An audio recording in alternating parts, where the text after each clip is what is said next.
మాత్యులు కింజారపు అచ్చెన్నాయుడు గారిని సాదరంగా ఆహ్వానిస్తున్నాను.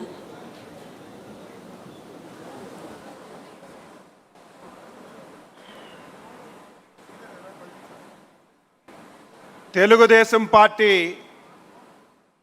కుటుంబ పెద్దలు, తెలుగుదేశం పార్టీ జాతీయ అధ్యక్షులు, మనందరి అభిమాన నాయకులు, రాష్ట్ర ముఖ్యమంత్రి గారు శ్రీ నారా చంద్రబాబు నాయుడు గారికి, తెలుగుదేశం పార్టీ భవిష్యత్తు, తెలుగుదేశం పార్టీ కార్యనిర్వాహక అధ్యక్షుడు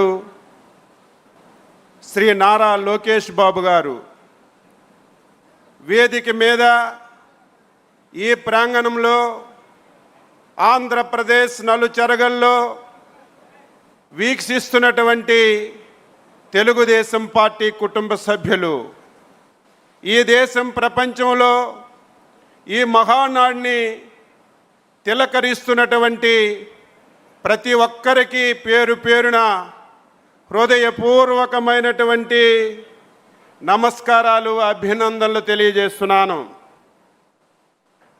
నాకు ఇచ్చినటువంటి తీర్మానం విధ్వంసం నుండి వికాసం. నాకు తెలిసి విధ్వంసం అనే పేరు జపాన్లో అణుబాంబులు పడేటప్పుడు విన్నాం, రాజులు పోరాటం చేసేటప్పుడు కోటల మీద దాడులు జరిగినప్పుడు విన్నాం. మళ్ళీ 2019లో ఒక దుర్మార్గుడు ఈ రాష్ట్రానికి ముఖ్యమంత్రిగా బాధ్యతలు స్వీకరించిన తర్వాత ఆ పదం విన్నది ఆంధ్రప్రదేశ్ రాష్ట్రంలో అని చెప్పి సందర్భంగా తెలియజేస్తున్నాను. నేను చాలా సందర్భాల్లో చెప్పాను, ప్రజలది తప్పని. పార్టీకి సంబంధం లేదు, ఎవరికీ సంబంధం లేదు. వ్యక్తిగతంగా నేను ఎప్పుడూ ఒక పౌరుడిగా ఈ మాట చెప్తుంటాను. ప్రజలు ఎప్పుడూ అప్రమత్తంగా లేకపోతే చాలా పెద్ద ప్రమాదం జరుగుతుంది. ఆ ప్రమాదమే 2019వ సంవత్సరం ఎన్నికల్లో జరిగిందని ఘంటాపథంగా నేను చెప్పదలిచాను. ఎవరో కొత్తగా రాజకీయాల్లోకి వచ్చి రాజకీయ పార్టీ పెట్టి నేనేదో ఉద్ధరిస్తానంటే, తెలుసో తెలియక అధికారాన్ని ఇచ్చారంటే ఒక అర్థం ఉంటుంది. తండ్రి అధికారాన్ని అడ్డం పెట్టుకొని 1,00,000 కోట్ల రూపాయలు దోపిడీ చేశారనే అభియోగాలు ఉన్నటువంటి వ్యక్తి 11 ఛార్జ్షీట్లలో 16 మాసాలు జైల్లో ఉన్నటువంటి ఒక దొంగని తెలిసి ఓట్లు వేసి అధికారాన్ని ఇవ్వడం ప్రజలు చేసినటువంటి పెద్ద పొరపాటు అని చెప్పి సందర్భంగా తెలియజేస్తున్నాను.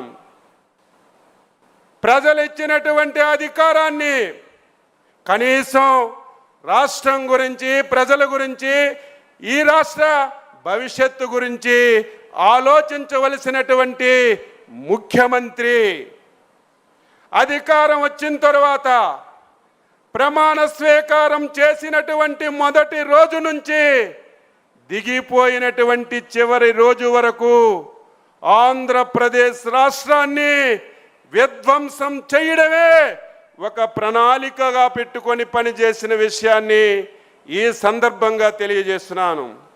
దానికి సజీవ సాక్షులుగా ఆ రోజు శాసనసభలో, శాసనసభ బయట ఆంధ్రప్రదేశ్ రాష్ట్ర తెలుగుదేశం పార్టీ అధ్యక్షులుగా నా కళ్ళతో నేను చూసి అనుభవించానని చెప్పి సందర్భంగా తెలియజేస్తున్నాను. ఈరోజు ఒక ముఖ్యమంత్రిగా ప్రజలు బాధ్యత ఇచ్చారు. బాధ్యత ఇస్తే జరిగిన విషయాలు పక్కన పెట్టి ఒళ్ళు దగ్గర పట్టుకొని ప్రజాస్వామ్యాన్ని గౌరవించి పని చేయవలసినటువంటి బాధ్యత ముఖ్యమంత్రిపై ఉంటుంది. కానీ ఆయన ఎందుకో నాకు తెలియదు, తండ్రి రాజశేఖర్ రెడ్డి నుంచి నేటి జగన్మోహన్ రెడ్డి వరకు ఆంధ్రప్రదేశ్ ప్రజలంటే అంత కోపము ద్వేషము ఎందుకో తెలియదని చెప్పి తెలియజేస్తున్నాను. అధికారాన్ని అడ్డం పెట్టుకొని ఆంధ్రప్రదేశ్ రాష్ట్రంలో మొత్తం సర్వనాశనం చేశారు. వ్యవస్థలన్నీ చిన్నాభిన్నం చేశారు. ఆర్థికంగా చిన్నాభిన్నం చేశారు. ఈ రాష్ట్రంలో ఎంతో మంది ప్రభుత్వాలు పరిపాలన చేశారు. ఎంతో మంది ముఖ్యమంత్రిగా బాధ్యతలు తీసుకున్నారు. కానీ ఒక దుర్మార్గుడు ఒకే ఆశతో అధికారాన్ని చేపట్టాడు. అధికారం చేపట్టినప్పటి నుంచి ఆయన ధ్యేయం ఒక్కటే, ఆంధ్రప్రదేశ్ రాష్ట్రంలో 30 సంవత్సరాలు నేనే అధికారంలో ఉండాలి, ఈ రాష్ట్రంలో ఇంకొక పార్టీ ఉండకూడదు, ఇంకొక వ్యక్తి ఉండకూడదని కక్షగట్టి పనిచేశాడు. అందులో బాధితులు ప్రధానంగా తెలుగుదేశం పార్టీ అని చెప్పి ఈ సందర్భంగా తెలియజేస్తున్నాను. ఈరోజు ఎన్ని ఇబ్బందులు పెట్టినా, ఎన్ని అవమానాలు చేసినా, ఆస్తులు మనకి కోల్పోయే విధంగా కష్టపెట్టినా సమర్థవంతమైనటువంటి చంద్రబాబు నాయుడు గారు, యువ నేత లోకేష్ బాబు గారు తెలుగుదేశం పార్టీని, ముఖ్యంగా కార్యకర్తని కళ్ళకద్దుకొని చూశారు కాబట్టి మళ్ళీ మొన్న జరిగినటువంటి ఎన్నికల్లో అచంచలమైనటువంటి విశ్వాసంతో అధికారాన్ని వచ్చిన విషయం ప్రతి ఒక్కరం కూడా గుర్తుపెట్టుకోవాలి. విధ్వంసం అంటే తలుచుకుంటేనే భయమేస్తుంది. మొట్టమొదట చంద్రబాబు నాయుడు గారు ఇంటి పక్కన కళావేదిక, శాసనసభలో ఉన్నాం, అందరము సమావేశమయ్యాం, టీవీలో వార్త చూశాం, కళావేదికని జగన్మోహన్ రెడ్డి కూల్చేస్తున్నాడని చూసిన తర్వాత బాధ, ఆవేదన కలిగింది. వెంటనే మేమందరం అక్కడికి వెళ్ళి ఆ యొక్క విధ్వంసాన్ని చూసిన తర్వాత ఎంత బాధపడ్డామో, ఎంత ఆవేదన చెందామో ఒక ఉదాహరణ అని చెప్పి ఈ సందర్భంగా తెలియజేస్తున్నాను. ఆ రోజు నుంచి రాష్ట్రంలో మొత్తం వ్యవస్థలన్నింటినీ చిన్నాభిన్నం చేశారు, ఆర్థికంగా నష్టం చేశారు. మీ అందరికీ తెలుసు, చంద్రబాబు నాయుడు గారితో పోల్చుకుంటాడు ఎప్పుడు. నేను శాసనసభలో చూశాను, ఆయన పోలికంతా చంద్రబాబు నాయుడుతో పోల్చుకుంటారు. నేను శాసనసభలో చెప్పాను, జగన్మోహన్ రెడ్డి చంద్రబాబు నాయుడు గారికి నీకు వ్యత్యాసం ఎంతుందంటే ఈరోజు ఎవ్వరం కూడా చెప్పలేనంత వ్యత్యాసం. అసలు పోల్చుకోవడానికే నీకు అర్హత లేదు. నక్కకి నాగలోకానికి ఉన్నంత వ్యత్యాసం ఉందని చెప్పి తెలియజేస్తున్నాను. చంద్రబాబు నాయుడు గారే కాదు, మా యువనేత నారా లోకేష్ బాబు గారి యొక్క కాలి గోటికి కూడా నువ్వు పని చెయ్యవని చెప్పి తెలియజేస్తున్నాను. ఏదో నీ తండ్రి అధికారాన్ని అడ్డం పెట్టుకొని ఒక సామ్రాజ్యాన్ని, అవినీతి సామ్రాజ్యాన్ని నిర్మించుకొని తద్వారా ఒకసారి అధికారంలోకి వస్తే నువ్వు ఊహించుకుంటే అది నీ భ్రమ అని చెప్పి తెలియజేస్తున్నాను. విధ్వంసం అంటే ఎన్నో విధ్వంసాలు ఇప్పుడే మనకి వీడియోలో చూపించారు. శాసనసభలో చేతులెత్తి దండం మొక్కాను, అయ్యా జగన్మోహన్ రెడ్డి, మా నాయకుడు చంద్రబాబు నాయుడు గారు ప్రతి పేదవాడు 3 పూటలు కడుపు నిండా అన్నం తినాలని 5 రూపాయలకి అన్నా క్యాంటీన్ పెట్టారు. మీరు ఎత్తేస్తున్నారు, మీకు చేతులెత్తి దండం పెడుతున్నాను. మా పేరు పెట్టడం ఇష్టం లేకపోతే మీ తాత పేరు పెట్టుకో, నీ తండ్రి పేరు పెట్టుకో. ఆ 2 పేర్లు ఇష్టం లేకపోతే నీ పేరైనా పెట్టుకొని పేదవాడి కడుపు నిండే ఆ పథకాన్ని ఎత్తొద్దని నిండు శాసనసభలో చేతులెత్తి జోడించి దండం మొక్కినా కనికరకం లేకుండా ఆ పథకాన్ని ఎత్తేశాడు. నేను చూశాను, రాజకీయాల్లోకి వస్తారు, అధికారంలోకి వస్తారు, ప్రజాస్వామ్యబద్ధంగా అధికారం అంటే ఎవరికి శాశ్వతం కాదు. ఒకరు అధికారంలో ఉంటే మళ్ళీ అధికారంలోకి ఇంకొకరు వస్తారు. కానీ గత ప్రభుత్వాలు చేసినటువంటి మంచిని ముందుకు తీసుకెళ్ళాలి. ఒకవేళ నీకు ఇంకా ఏదైనా సరే కొత్తగా చెయ్యాలంటే ఆ పథకాలు అమలు చేయడానికి ప్రయత్నం చేయాలి. కానీ 5 సంవత్సరాలు జరిగింది ఏమిటంటే, ఇది చంద్రబాబు నాయుడు గారు చేశారు. ఇది అమలు జరిగితే పేరంతా చంద్రబాబు నాయుడు గారికి వస్తాదని 2014 నుంచి 19 వరకు చంద్రబాబు నాయుడు గారు చేసినటువంటి ప్రతి దాని మీద విధ్వంసం చేసిన విషయాన్ని ఈ సందర్భంగా రాష్ట్ర ప్రజలకు గుర్తు చేస్తున్నాను. అమరావతి రాజధాని, పోలవరం, చాలా మంది మాట్లాడారు పరిశ్రమల గురించి. నేను ఒక సందర్భంలో మీ అందరికీ మీ ద్వారా రాష్ట్ర ప్రజలకు తెలియజేస్తున్నాను. ఏ రాష్ట్రమైనా అభివృద్ధి జరగాలంటే, ఏ దేశమైనా అభివృద్ధి జరగాలంటే పరిశ్రమలు రావాలి. పరిశ్రమలు వస్తే రాష్ట్రానికి ఆదాయం వస్తుంది. ఆదాయం వస్తే ఆ ఆదాయాన్ని పేదవాడికి, సంక్షేమానికి, అభివృద్ధికి ఇవ్వడానికి అవకాశాలు ఉంటాయి.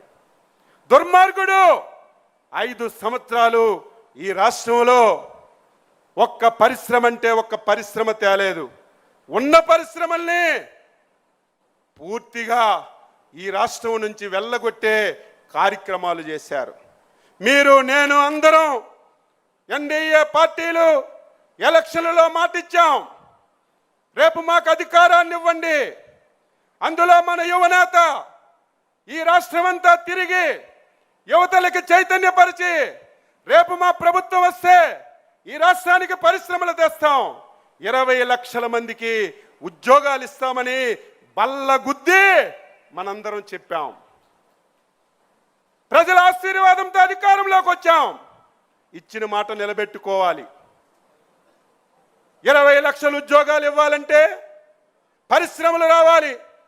పరిశ్రమలు రావాలంటే గత 5 సంవత్సరాలు ఎవరైనా సరే ఈ రాష్ట్రానికి రమ్మంటే, ఈ రాష్ట్రంలో వచ్చి పరిశ్రమ పెట్టమంటే మీ రాష్ట్రానికి ఒక దండమని పరిగెట్టినటువంటి పరిస్థితులు మన కళ్ళ ముందు చూశాం. మళ్ళీ ఈ రాష్ట్రంలో పరిశ్రమలు తీసుకురాగలమా, మళ్ళీ 20 లక్షల ఉద్యోగాలు ఇవ్వగలమని నేను కూడా ఆందోళన చెందాను. అయితే ఈ రాష్ట్రం అదృష్టం, సమర్థవంతమైన నాయకుడు, ఈ రాష్ట్రానికి ఒక brand ambassador CBN Chandrababu Naidu గారు అని చెప్పి మీ అందరికీ తెలియజేస్తున్నాను. దానికి తోడు యువకుడు, విద్యావంతుడు, దేశ ప్రపంచాల్లో అన్ని విషయాలు తెలిసినటువంటి నారా లోకేష్ బాబు గారి యొక్క సహకారం, పవన్ కళ్యాణ్ గారి యొక్క తోడ్పాటు, ఈ 24 మాసాలు ప్రతి ఒక్కరం మాట్లాడాలి. ఈ దేశంలో, ప్రపంచంలో ఎన్నో రాష్ట్రాలు ఏర్పడ్డాయి. స్వతంత్ర భారతదేశంలో ఎన్నో రాష్ట్రాలు ఉన్నాయి. కానీ 24 మాసాల్లో 24 లక్షల కోట్లు ఈ రాష్ట్రానికి పెట్టుబడి తెచ్చి 24 లక్షల మందికి ఉద్యోగ ఉపాధి అవకాశాలు వచ్చే విధంగా చేశారంటే దానికి కర్మ, కర్త, క్రియ మన నాయకుడు చంద్రబాబు నాయుడు గారని ఈ సందర్భంగా మీ అందరికీ తెలియజేస్తున్నాను. ఈరోజు మనందరం అప్రమత్తంగా ఉండాలి. సమయం లేదు, చాలా విషయాలు చెప్పాలి. కానీ సమయం మనందరం చూసుకోవాల్సినటువంటి అవసరం ఉంది. కాబట్టి కొన్ని విషయాలే మీ అందరితో చెప్తున్నాను. ఈ 24 మాసాల్లో ఎవరైతే జగన్మోహన్ రెడ్డి విధ్వంసం చేశారో మళ్ళీ అన్ని వ్యవస్థల్ని గాడిలో పెట్టాం. ఆగిపోయిన ప్రతి పన్ని శరవేగంతో ముందుకు తీసుకెళ్తున్నాం. అమరావతి శరవేగంతో ముందుకెళ్తుంది. ఎవరికైనా సిగ్గుండాలి, ఎవరైనా మాట్లాడితే అసహించుకుంటారని జ్ఞానమైన ఉండాలి. కానీ గొడ్డల పార్టీ అధ్యక్షుడికి ఆ సిగ్గు లేదు, ఆ జ్ఞానం లేదు. అధికారంలోకి వచ్చినంత వరకు రాష్ట్రానికి అమరావతి రాజధాని అని చెప్పావు. అధికారంలోకి వచ్చిన తర్వాత ప్రజల మధ్యన, ప్రాంతాల మధ్యన తగవు పెట్టి 3 రాజధానులు అన్నావు. 3 ప్రాంతాల్లో మొన్న జరిగిన ఎన్నికల్లో నీ పార్టీకి కర్ర కాల్చి వాత పెట్టిన సిగ్గు లేకుండా కనీసం క్షమాపణ చెప్పి నాది తప్పయిందని ఒప్పుకుంటాడు అనుకున్నాను. కానీ మళ్ళీ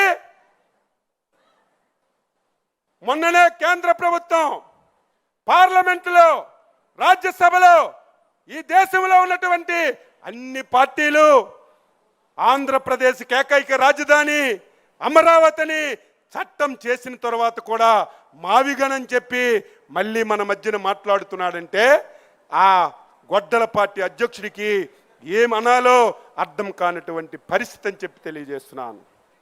పోలవరాన్ని గాడిలో పెట్టాం. ఉదయమే మా నరేంద్ర మాట్లాడాడు.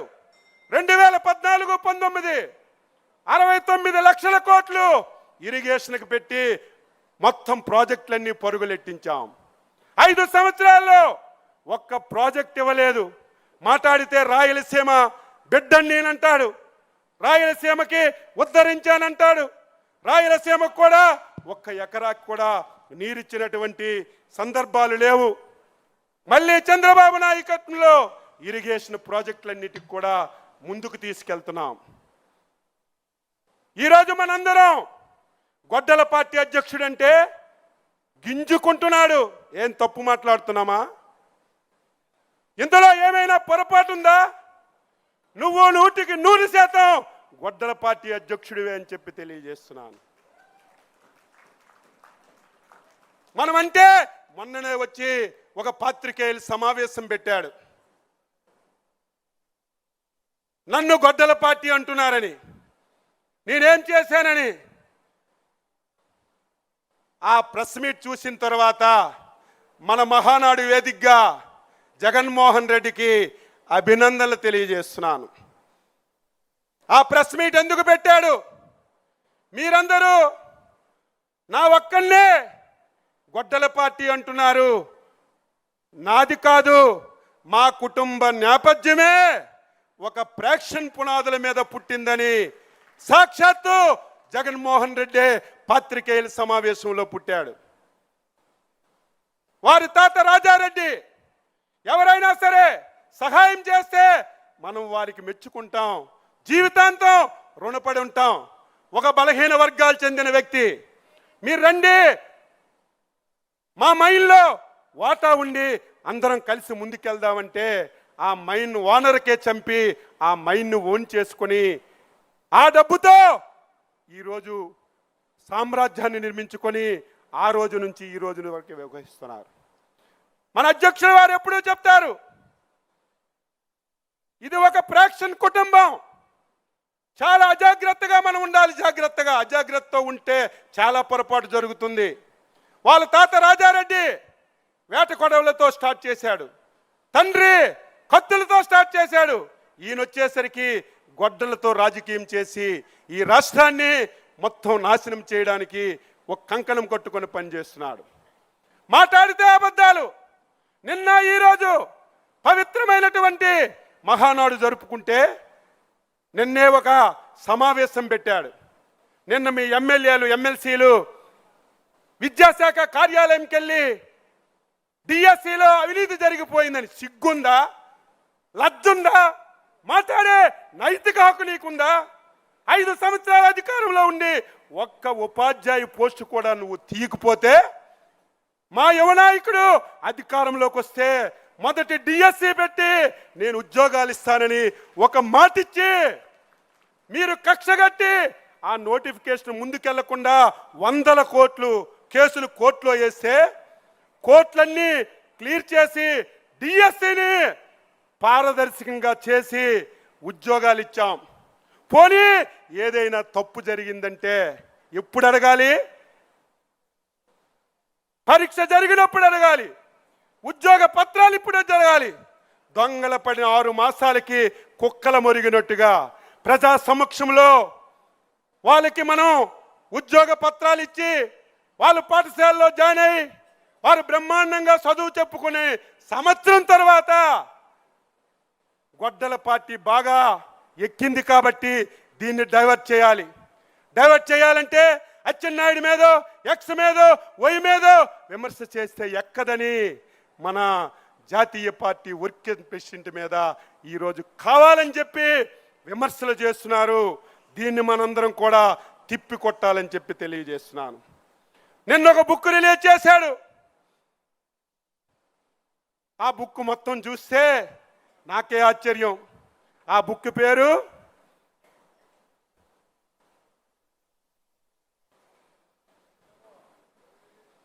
వెన్నుపోటు.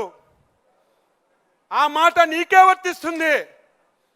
ఒక్క ఉదాహరణ మీ అందరికీ చెప్తున్నాను. జగన్మోహన్ రెడ్డి కుటుంబం ఏ విధంగా ఉండేదో మీకు తెలుసు.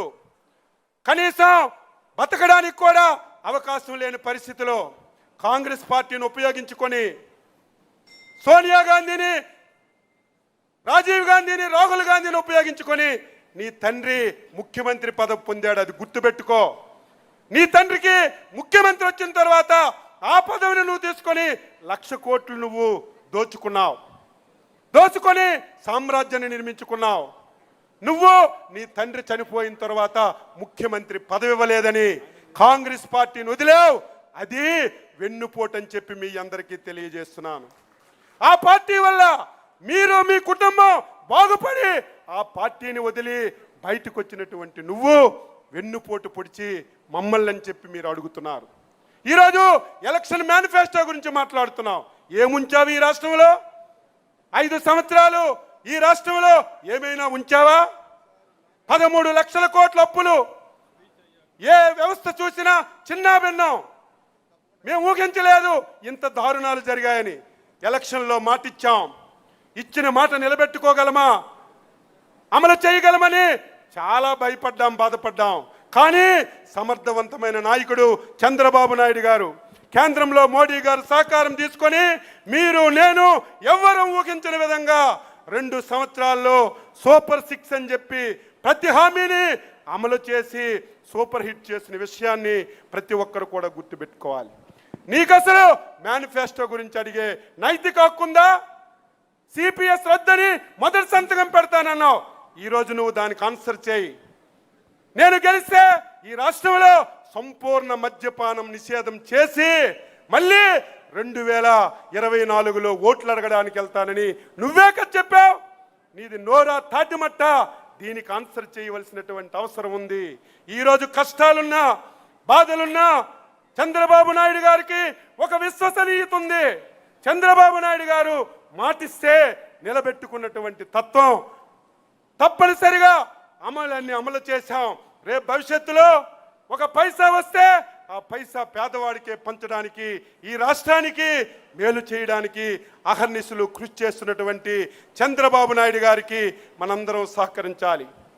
చివరగా ఒక్క మాట చెప్పి ముగిస్తున్నాను. మనందరం అప్రమత్తంగా ఉండాలి.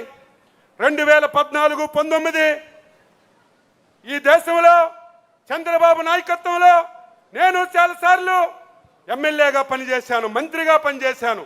ఎప్పుడూ ఆ 5 సంవత్సరాలు జరిగిన అభివృద్ధి, సంక్షేమం ఎప్పుడూ జరగలేదు. కానీ మనం చేసింది చెప్పుకోలేదు. చేసిన అభివృద్ధి, సంక్షేమం చెప్పుకోలేక వాడు చెప్పిన అబద్ధాలు ప్రజలు నమ్మి 2019లో మనకి నష్టం జరిగింది. జగన్మోహన్ రెడ్డి ఈసారి నీకు ఆ ఛాన్స్ ఇవ్వమని చెప్పి తెలియజేస్తున్నాను. నువ్వు ఒకటి చెప్తే 2 చెప్తాం, 2 చెప్తే 3 చెప్తాం.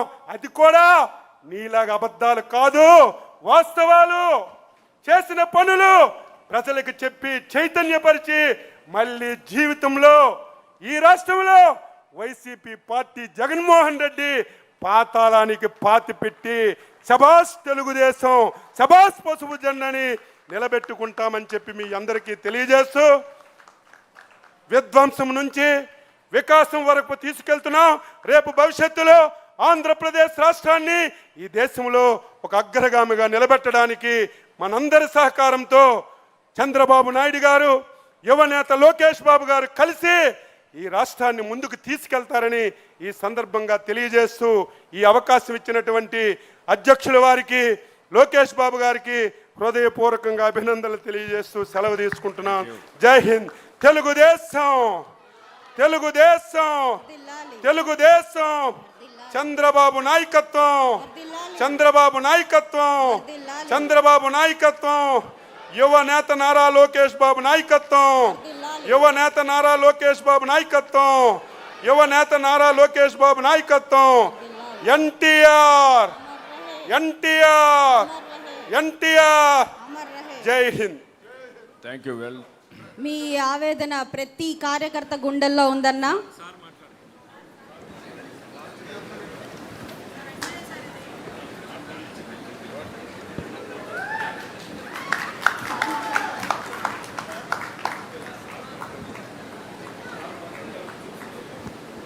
ఒక్క నిమిషం. ఇక్కడ పార్టీకి విరాళాలు ఇచ్చిన దాతల పేర్లు ఒక్క నిమిషం చెప్పేసి నెక్స్ట్ ఎజెండాకి వెళ్దాం. పల్లె రఘునాథ్ రెడ్డి ఎక్స్ మినిస్టర్ 10 లక్షలు, కావ్య కృష్ణారెడ్డి ఎమ్మెల్యే 50 లక్షలు,